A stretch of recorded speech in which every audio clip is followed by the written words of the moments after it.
नमस्कार, 20 मिनट 20 खबर में आप सबका बहुत बहुत स्वागत है। आप सबके साथ मैं हूं प्रियंका राय। अगले 20 मिनट में आपको हम 20 अहम खबरों से रूबरू कराने वाले हैं। तो चलिए शुरू करते हैं 20 मिनट में 20 खबरों का सिलसिला। फसल लगी खेत में सावधानी से बढ़ते लोग, पूरी तरह तैयार पुलिस के जवान। तभी झाड़ियों में हलचल होती है और लोग 4 कदम पीछे हट जाते हैं। रफ्तार ऐसी कि बिजली भी शर्मा जाए।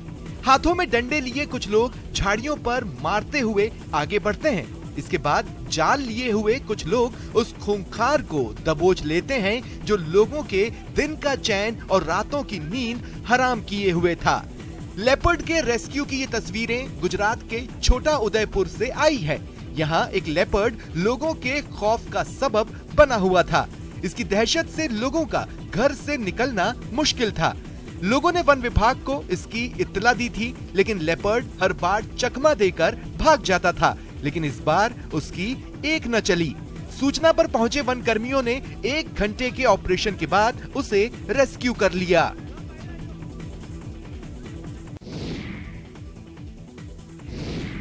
अगर ईश्वर ने आपको कुछ दिया है तो उसका सदुपयोग करना चाहिए, ऐसा हम अक्सर सुनते हैं। लेकिन कुछ लोग ऐसे भी होते हैं जो इस पर अमल भी करते हैं।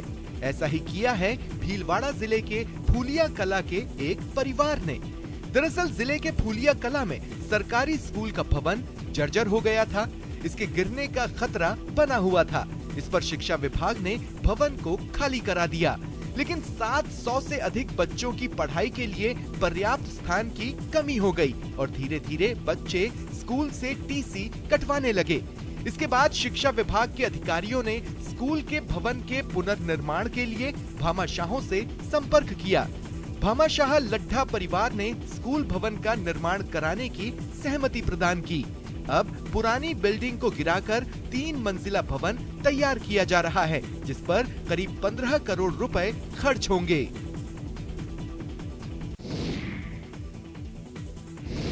जहां चंद लोग रुपयों के लिए अपने ईमान को बेचने के लिए तैयार हो जाते हैं, वहीं गाजियाबाद के थाना मोदीनगर इलाके में एक ई रिक्शा चालक ने ईमानदारी की मिसाल पेश करते हुए 25 लाख रुपयों से भरा हुआ बैग पुलिस को सौंप दिया।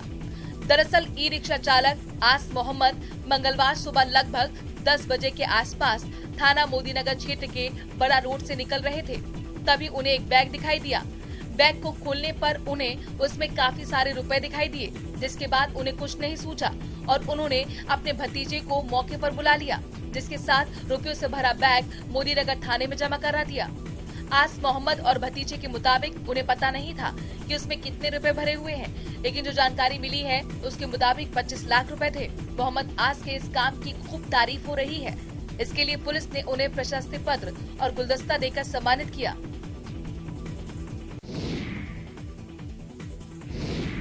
रेलवे की सुरक्षा के साथ ही आरपीएफ के जवान यात्रियों की जान और माल की हिफाजत के लिए अपने फर्ज को बखूबी अंजाम देते हैं। ये हम नहीं कह रहे, तस्वीरें इस बात की तस्दीक कर रही हैं। छत्तीसगढ़ के कोरबा में आरपीएफ जवानों ने 2 लाख रुपए के मोबाइल और टैबलेट दुकानदार को लौटा दिए। दुकानदार लोकल ट्रेन में इन्हें भूलकर चला गया था। दुकानदार रायपुर से सामान लेकर कोरबा आ रहा था। आरपीएफ ने बिल देखकर उसे बुलाया और फिर सारा सामान सौंप दिया। अपना सामान पाकर दुकानदार ने जवानों को धन्यवाद दिया। उसने कहा कि उसे यकीन नहीं था कि अब सामान मिल पाएगा। जानकारी के मुताबिक एमपी नगर निवासी सुनील शर्मा करीब 2 लाख रुपए कीमत के 8 मोबाइल और 2 टैबलेट को लेकर ट्रेन में भूलकर अपने घर चला गया था। ट्रेन के जांच के दौरान मोबाइल और टैबलेट आरपीएफ के हाथ लग गई, जिसके बाद रेलवे पुलिस ने सुनील शर्मा की खोजबीन की और आरपीएफ पोस्ट पर बुलाकर उन्हें सारा सामान सौंप दिया। अपना सामान वापस मिलने पर सुनील शर्मा की खुशी बयां करने के लायक नहीं थी। अपने खास ड्रेसिंग स्टाइल की वजह से प्रधानमंत्री नरेंद्र मोदी दुनिया भर में जाने जाते हैं।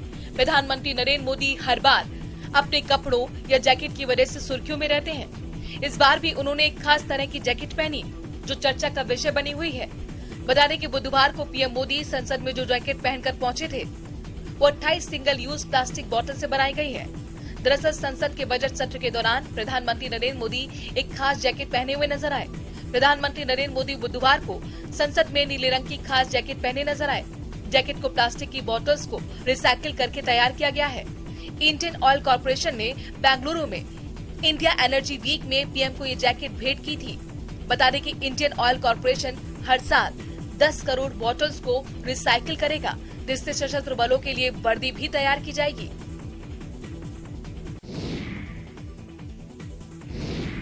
कहते हैं कि मन में कुछ कर गुजरने का जज्बा हो तो कामयाबी आपके कदम चूमती है, और यही जज्बा जमीन से जुड़ी सोच और शुद्ध स्वदेशी स्टार्टअप ने सास, बहू और देवर की तिकड़ी को अलग पहचान दिला दी है।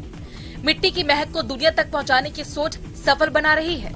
जैसे कि प्रधानमंत्री जी ने बोला था वोकल फॉर लोकल, हमने एकदम उसे अपनाया है। हम चाहते हैं लोग भी इसे अपनाएं। साथ ही हम चाहते हैं कि हम ज़्यादा से ज़्यादा एक्सपोर्ट करके ज़्यादा विदेशी मुद्रा हमारे देश में लेकर के आए। अभी हमने पिछले 2 साल के अंदर 5 करोड़ का टर्नओवर किया है अभी हमने इस व्यवसाय के थ्रू। बात अगस्त 2020 की है, जब स्वदेशी ब्लेसिंग नाम से कंपनी बनी। महज 50,000 रुपए से कंपनी की शुरुआत हुई। दादी नानी के जमाने की परंपरा को आगे बढ़ाया, कुम्हारों को रोजगार मिला, तो फिर बिजनेस की साख भी बढ़ गई। शुद्ध स्वदेशी स्टार्टअप अब पूरी रफ्तार से बढ़ रहा है। कई वेबसाइट पर स्वदेशी ब्लेसिंग के क्ले पॉट उपलब्ध हैं। व्यापारी अक्सर अपनी दुकानों पर अपना नाम लिखवाते हैं या फिर फिल्मी स्टारों के नाम और फोटो लगाकर दुकान का प्रचार करते हैं, लेकिन उत्तराखंड के हरिद्वार में कुछ दुकानदारों ने प्रधानमंत्री नरेंद्र मोदी को ही ब्रांड एम्बेसडर बना लिया है। यहाँ कई दुकानदार और ठेले वाले पीएम मोदी के नाम और तस्वीर का इस्तेमाल कर रहे हैं। जी हाँ, बिल्कुल ठीक सुना आपने। हरिद्वार के मेन बाजार में दुकान चलाने वाले कुछ दुकानदार प्रधानमंत्री नरेंद्र मोदी से इस कदर प्रभावित हुए कि उन्होंने अपनी दुकान का नाम ही मोदी के नाम पर रख दिया। यहाँ कई चाय के ठेले मोदी टी स्टॉल के नाम से चल रहे हैं, तो वहीं एक छोले कुलचे बेचने वाले ने मोदी के साथ साथ यूपी के सीएम योगी का नाम और पोस्टर लगा रखा है। दुकानदार मानते हैं कि मोदी का नाम जुड़ने से उनके पास ज्यादा ग्राहक आ रहे हैं और उनकी आमदनी बढ़ी है। चाय की दुकानों के अलावा कपड़े बेचने वाले दुकानदार ने दुकान में मोदी की बड़ी सी तस्वीर लगा रखी है और यहाँ मोदी कुर्ता, मोदी शॉल के नाम से कपड़े बेचे जा रहे हैं।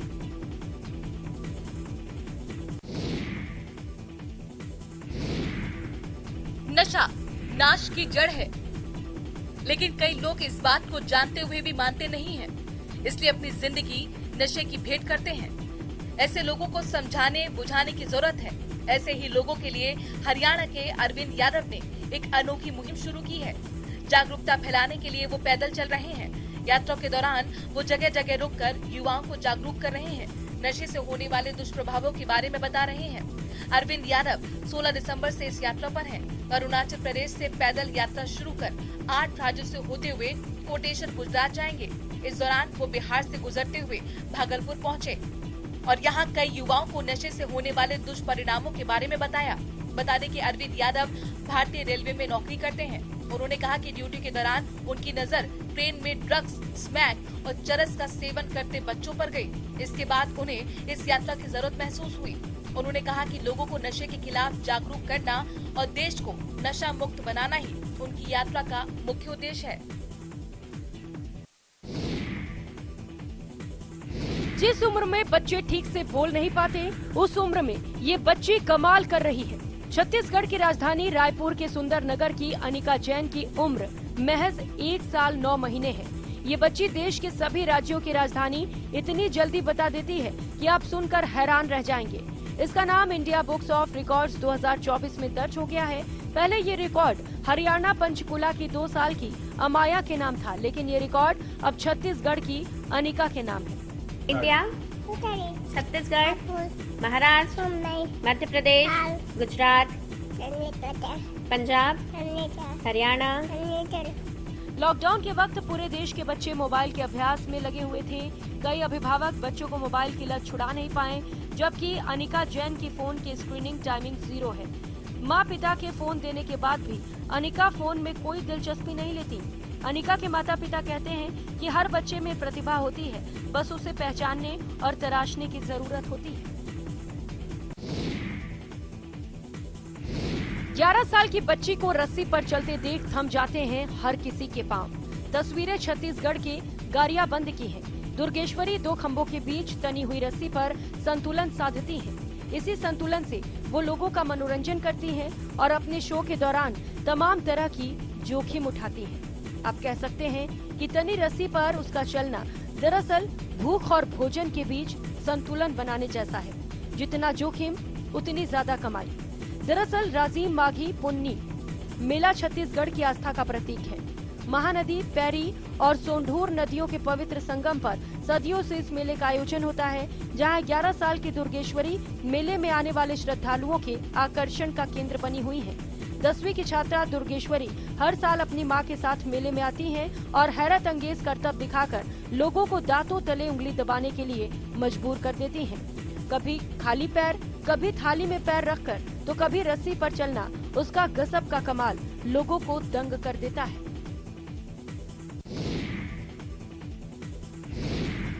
ड्रोन ने भरी उड़ान और घंटों का काम मिनटों में हो गया। अब 150 किलोमीटर दूर उत्तरकाशी से देहरादून महज 45 मिनट में ब्लड सैंपल पहुंचाया जा सकता है, जहां सड़क से पहुंचने में 5 से 6 घंटे का वक्त लगता है। उत्तराखंड में पायलट प्रोजेक्ट के तौर पर देहरादून से उत्तरकाशी के बीच ड्रोन गलियारा बनाया गया है। राज्य की इंफॉर्मेशन टेक्नोलॉजी डेवलपमेंट एजेंसी यानी कि ITDA ने DGCA के सहयोग से ये कॉरिडोर बनाया है। 11 जनवरी को भी ड्रोन के जरिए कोविड वैक्सीन की 400 डोज उत्तरकाशी पहुंचाई गई। ITDA अब ऐसे ड्रोन कॉरिडोर राज्य के सुदूरवर्ती सभी जिलों में बनाने जा रहा है। उत्तराखंड के दुर्गम पहाड़ी क्षेत्रों के लिए ड्रोन टेक्नोलॉजी वरदान साबित हो सकती है। आपदा के समय कम समय में जरूरतमंदों तक मदद पहुंचाई जा सकती है। ITDA का मानना है कि सिर्फ हेल्थ केयर ही नहीं बल्कि एग्रीकल्चर में फर्टिलाइजर का छिड़काव समेत कई सेक्टर में ड्रोन टेक्नोलॉजी का प्रयोग किया जा सकता है। मंदिर के गर्भगृह पर इस्लामिक झंडा, आपका हैरान होना लाजमी है। एक ओर जब देश में जाति और धर्म को लेकर माहौल गरमाया हुआ है, तो वहीं छत्तीसगढ़ का एक मंदिर सदियों से हिंदू मुस्लिम एकता की मिसाल बना हुआ है। इस मंदिर में दोनों ही धर्म के लोग एक साथ माथा टेकते हैं। मंदिर के पट खुलते हैं तो पहले लोबान जलाई जाती है। मंदिर से प्रांगण में स्थित मजार के लिए चादर निकलती है। इसके बाद दोनों मिलकर मां चंडी की पूजा अर्चना करते हैं। खास बात यह है कि मंदिर के गर्भगृह पर इस्लामिक झंडा भी लगा हुआ है। ये मंदिर है बालोद जिले के गुंडरदेही के हटरी बाजार में। इसे चंडी माता के मंदिर के नाम से जाना जाता है। इस मंदिर पर एक ओर जहां चंडी मैया की पूजा की जाती है, तो वहीं दूसरी ओर सैयद बाबा का हरे रंग का पवित्र पताका भी लहराता है। यहाँ पर सभी धर्म के लोग मिलजुल कर पूजा अर्चना करते हैं। पूर्व विधायक और मंदिर के संस्थापक परिवार के सदस्य राजेंद्र कुमार राय बताते हैं कि यहाँ कभी हिंदू मुस्लिम का टकराव नहीं हुआ, सब मिलजुल कर साथ रहते हैं। जहाँ भी आपदा आती है वहाँ भारत सबसे पहले राहत सामग्री पहुँचाता है। तस्वीरें इस बात की गवाही दे रही हैं।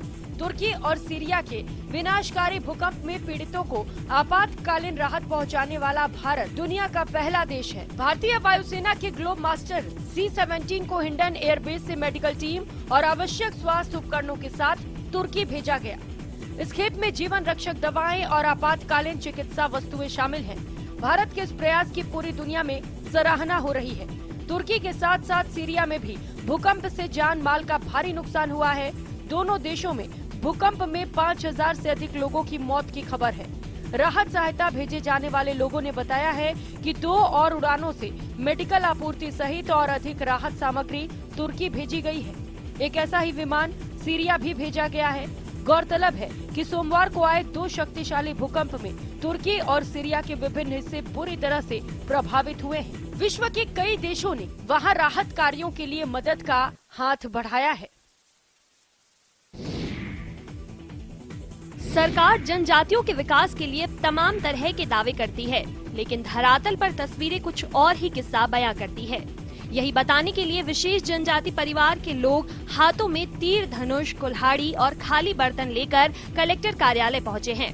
छत्तीसगढ़ के सरगुजा के ग्राम बेंदोपानी में 40 विशेष जनजाति परिवार सालों से निवास करते हैं, लेकिन यहाँ बुनियादी सुविधाओं की घनघोर कमी है।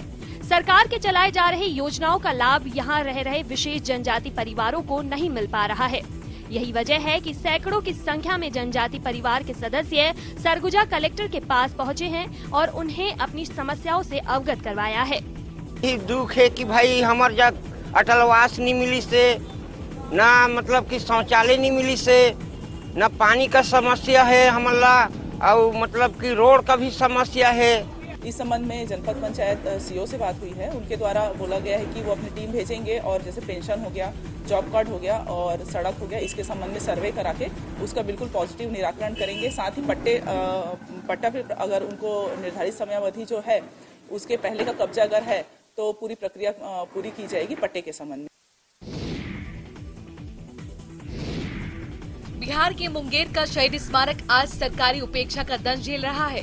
पार्क और स्मारक रख रखाव के अभाव में अपनी पहचान खोता जा रहा है, वो भी तब जब सरकार ने लगभग 2 करोड़ की लागत से स्मारक का निर्माण कराया था। सरकार प्रत्येक वर्ष 15 फरवरी को शहीदों के सम्मान में राजकीय समारोह मनाती है। बता दें कि प्रतिभा स्थल की दीवारों पर लगाए गए फाइबर की म्यूरल को भी अभी तक नहीं बदला जा सका है।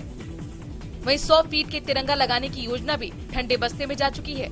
सामाजिक कार्यकर्ता चंदर सिंह राकेश सहित दूसरे लोगों ने कहा कि शहीद स्मारक की मूर्ति और पार्क के रखरखाव की जिम्मेदारी नगर पंचायत के कार्यपालक पदाधिकारी को दी गई थी, लेकिन उन्होंने इससे इनकार कर दिया। जबकि देश के प्रधानमंत्री नरेंद्र मोदी मन की बात कार्यक्रम में कई बार इस शहीद स्मारक का जिक्र कर चुके हैं।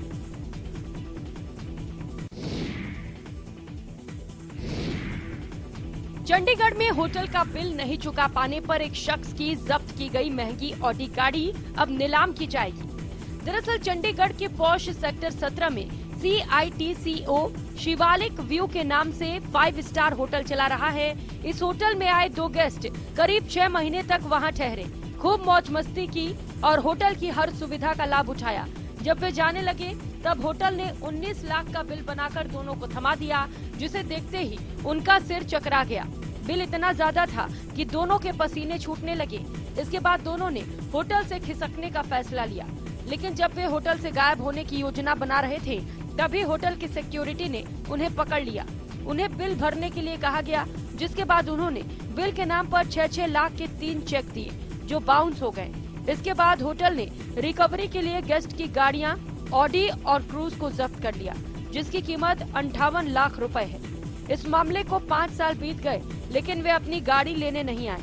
ऐसे में रिकवरी के लिए होटल मैनेजमेंट ने ऑडी Q3 और शेवरले क्रूज गाड़ी को नीलाम करने का फैसला किया।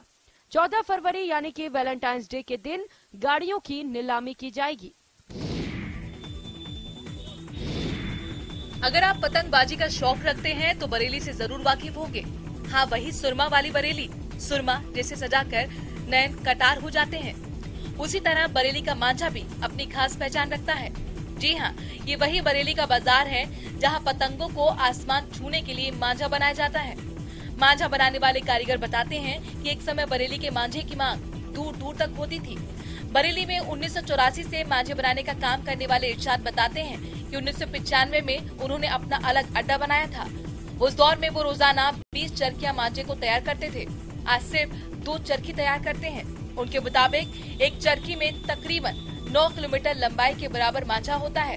मुरीर बताते हैं कि बाजार से पैसे मिल नहीं पाते, लिहाजा कभी 20 कारीगरों वाले उनके अड्डे पर अब उनके अलावा सिर्फ 2 कारीगर काम कर रहे हैं, क्योंकि जब से मार्केट के अंदर चीन का मांझा आया है तब से बरेली का मांझा फीका पड़ता जा रहा है।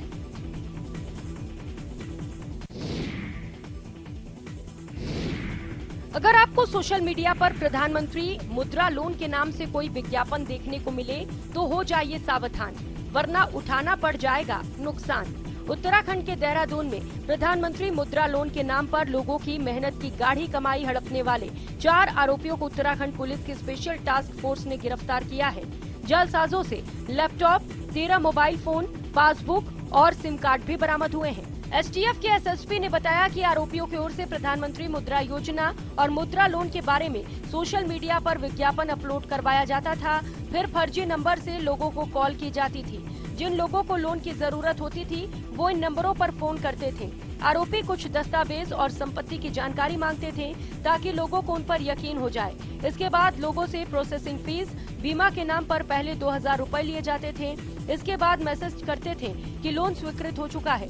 लोन की किश्त देने की एवज में उन लोगों से 5000 रुपए से 10,000 रुपए तक रिफंडेबल पेमेंट बताकर QR कोड भेजकर मंगवाते थे। आरोपी लोगों से उनके दस्तावेज मांगते थे और उनके नाम पर खाते खुलवाते थे। इन खातों में रकम मंगवाते और कुछ समय बाद खाते बंद कर देते थे। अब तक वे कई लोगों से धोखाधड़ी कर चुके हैं। अजमेर का एक वीडियो वायरल हो रहा है, जहां एक प्रेमी जोड़ा वैलेंटाइन डे के पहले बीच सड़क पर अपने प्यार का इजहार कर रहा है। वीडियो के मुताबिक प्रेमी जोड़ा एक बाइक पर बैठा है, जहां लड़की रोमांटिक तरीके से अपने प्रेमी की तरफ मुंह कर बाइक के पेट्रोल टैंक पर बैठी है और दोनों अजमेर की सड़कों से गुजर रहे हैं। किसी ने युवक युवती के खुलेआम रोमांटिक स्टंट का वीडियो रिकॉर्ड कर वायरल कर दिया। वही वीडियो में रात के अंधेरे में गाड़ियों की हेडलाइट की रोशनी के बीच दोनों बाइक पर रोमांस करते दिख रहे हैं। वीडियो में युवती कभी युवक को गले लगाती है तो कभी ब्रेकर पर संभलती नजर आ रही है। वहीं दोनों बाइक पर काफी दूर तक ऐसे ही बैठे नजर आए, जिसे देखकर सड़क पर चल रहे राहगीर हैरान रह गए।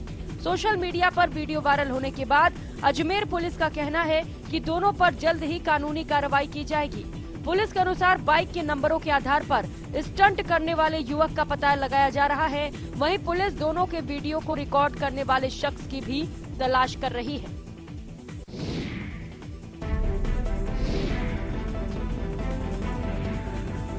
उत्तर प्रदेश के ललितपुर में 2 साड़ों की लड़ाई के बाद एक साड़ मकान की छत पर चढ़ गया। तस्वीरें देखिए। एक तरफ तो भारी भरकम साड़ का वजन और दूसरी तरफ खपड़ैल की छत। साड़ चढ़ तो गया, लेकिन उसका उतरना मुश्किल लग रहा है। वह जैसे पैर बढ़ाता पैर धंसता जा रहा है। इससे छत पूरी तरह से क्षतिग्रस्त हो गया। मामला सदर कोतवाली क्षेत्र के आजादपुरा का है। मिली जानकारी के मुताबिक आजादपुरा में दोनों साड़ों की लड़ाई हुई थी। लोगों ने बताया कि साड़ पहले छत पर चढ़ा, फिर कच्चे मकान की छत पर चला गया। नीचे से लोग हल्ला करते रहे, उसे उतारने की कोशिश में लगातार लगे रहे। काफी देर के बाद साड़ खुद से उतरकर भाग गया। किसी ने इसका वीडियो बना लिया, जो अब वायरल हो रहा है।